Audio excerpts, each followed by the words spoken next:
4 साल के इंतजार और 8 एक्सटेंशन के बाद सरकार ने आखिरकार सिटीजनशिप अमेंडमेंट एक्ट का नोटिफिकेशन जारी कर दिया है, यानी कि सीएए लागू हो गया है।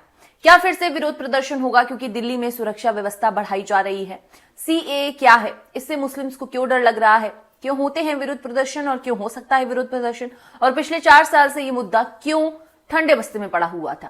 इन सभी जरूरी सवालों के जवाब इसी वीडियो में आपको मिलेंगे। लेकिन उससे पहले अगर अभी तक चैनल को सब्सक्राइब नहीं किया है तो जल्दी से कर लीजिए, क्योंकि आपके लिए बिल्कुल मुफ्त है और इससे मेरी बहुत मदद होगी।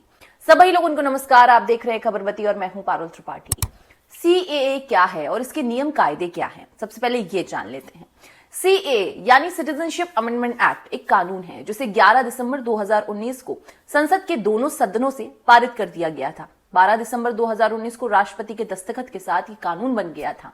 सीएए का उद्देश्य अफगानिस्तान, बांग्लादेश और पाकिस्तान के हिंदू, सिख, बौद्ध, जैन, पारसी या ईसाई समुदाय के प्रवासियों को भारत में नागरिकता देना है। इसमें मुस्लिमों को बाहर रखा गया है।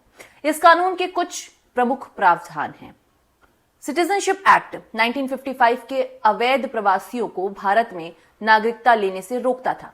अवैध प्रवासी यानी ऐसे लोग जो भारत में पासपोर्ट और वीजा के बगैर घुस आए हों या फिर दस्तावेज में लिखी अवधि से ज्यादा समय तक यहां रुक जाएं।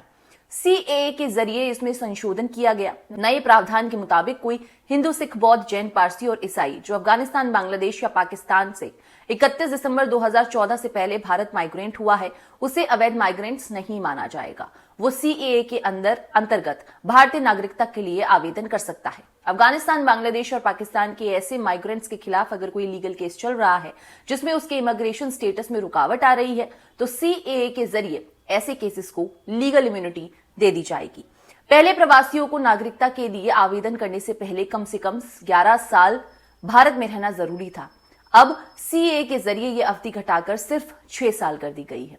सीएए में एक प्रावधान यह भी है कि अगर कोई प्रवासी भारत के किसी कानून को तोड़ता है या कोई अपराध करता है तो सरकार उसका overseas citizenship of India card वापस ले सकती है। ये कार्ड प्रवासी भारतीयों को भारत में बिना किसी रोक टोक के रहने और काम करने की इजाजत देता है। अब कैसे मिलेगी नागरिकता? सरकार ने पूरी प्रक्रिया को ऑनलाइन बनाया है। इसके लिए ऑनलाइन पोर्टल भी तैयार किया गया है। आवेदक अपने मोबाइल फोन से भी अप्लाई कर सकता है। आवेदकों को वो साल बताना होगा जब उन्होंने दस्तावेजों के बिना भारत में प्रवेश किया था। आवेदकों से कोई दस्तावेज नहीं मांगा जाएगा। नागरिकता से जुड़े जितने भी ऐसे मामले पेंडिंग हैं वो सब ऑनलाइन कन्वर्ट किए जाएंगे। ऑनलाइन पोर्टल के जरिए गृह मंत्रालय उसकी जांच करेगा और जारी कर देगा। सरकार को सीएए लाने की क्या जरूरत महसूस हुई? सिटीजनशिप अमेंडमेंट एक्ट 2019 लाने का उद्देश्य अफगानिस्तान, बांग्लादेश और पाकिस्तान से आए हिंदू, सिख, बौद्ध, जैन, पारसी और ईसाई धर्म के प्रवासियों के लिए नागरिकता के नियम को आसान बनाना है। आसान शब्दों में कहें तो भारत के मुस्लिम बहुसंख्यक पड़ोसी देशों से आए गैर मुस्लिम प्रवासियों को नागरिकता देने के नियमों को आसान बनाने के लिए सरकार ये कानून लाई थी। आंकड़ों के मुताबिक 2014 तक पाकिस्तान, अफगानिस्तान से 32,000 लोग भारत आए हैं। सीएए का विरोध कौन कर रहा है और क्यों? 2019 में सीएए पारित हुआ, जिसके बाद से इसका विरोध शुरू हुआ। जामिया मिलिया इस्लामिया से शाहीन बाग तक, लखनऊ से आसाम तक हिंसक विरोध प्रदर्शन में कई लोगों को जान भी गंवानी पड़ी थी। विरोध करने वालों में 2 तरह के लोग थे। पहले लोग थे जो असम समेत देश के पूर्वोत्तर राज्यों के लोग। वहां के अधिकांश लोगों को ये आशंका है कि इस कानून के लागू होने के बाद उसके इलाके में प्रवासियों की तादाद बढ़ जाएगी, जिससे पूर्वोत्तर राज्यों के कल्चर और भाषाई विविधता को नुकसान पहुंचेगा। दूसरा, भारत के अन्य क्षेत्र में लोग सीएए का विरोध इसलिए कर रहे हैं क्योंकि इसमें मुस्लिम शरणार्थियों को शामिल नहीं किया गया है। इस कानून में तीनों देश से आए सभी 6 धर्म के शरणार्थियों को नागरिकता देने का प्रावधान किया गया है, जबकि मुस्लिम धर्म के लोगों को इससे बाहर रखा गया है। विपक्ष का आरोप है कि इसमें खास तौर पर मुस्लिम समुदाय को निशाना बनाया गया है। उनका तर्क है कि यह संविधान के अनुच्छेद 14 का उल्लंघन है, जो समानता के अधिकार की बात करता है। मुस्लिम समुदाय को सीएए से क्यों डर है? देश के मुस्लिमों को असली डर सीएए से नहीं बल्कि एनआरसी से है। 2019 में गृह मंत्री अमित शाह ने कहा था कि नागरिकता संशोधन कानून के लागू होने के बाद सभी शरणार्थियों को नागरिकता दी जाएगी।